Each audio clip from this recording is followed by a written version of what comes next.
This is the 22-220 Micronta multimeter, a great classic I've owned since 1990. The Micronta 22-220 multimeter was sold at Radio Shack stores in the 90s. This is the cover of the 1990 Radio Shack catalog. This is the meter for sale in the catalog.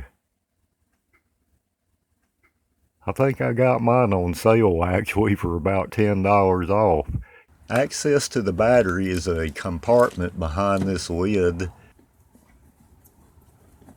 The last time I changed the battery, my connector broke, so I had to do some hillbilly engineering to make that work in the moment. This also uses a C battery, and I've previously blown a fuse testing in the wrong mode, and I had no large 1 amp barrel fuses, so I had to hillbilly engineer something to get by using a small barrel fuse. I'm going to cut the wire still connected here. Baked. 325 for 35 years. These are replacement connectors. I figured I'd order some extras since I have a few other older things that use these. Pack of 5 was around $8. There's not a lot of wire to work with coming out of the meter, and stripping wire that small never works for me, so I just burn some of the insulation off the end and then clean it up. Now I will tin all these wire ends in preparation to join them together. I can solder the wires together now.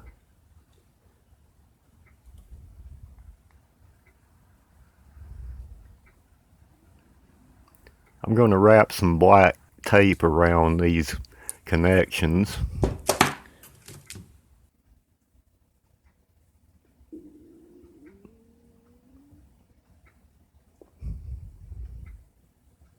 Okay, the new connector is installed. Now I can address the fuse.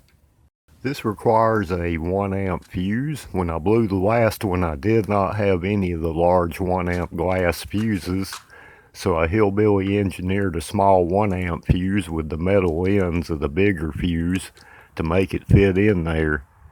It works, but this meter deserves the right stuff. Do what you have to in the moment sometimes.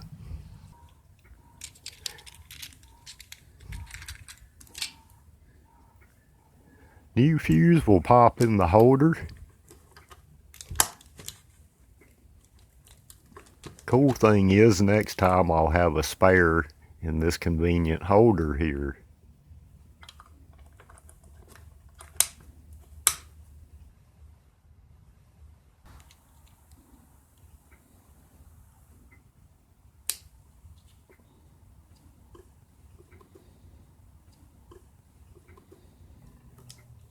The power button on this meter has a battery check.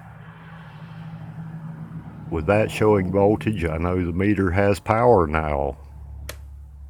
This C battery is used by the meter as a power source to check resistance.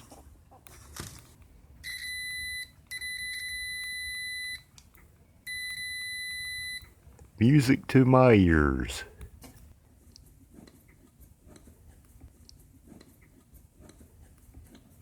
I'm going to take an AC measurement of this power cord here to test the meter out.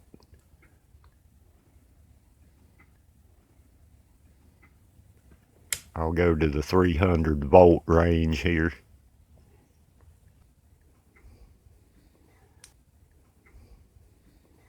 That's the deal, O'Neill. Johnson J.J. Cruz.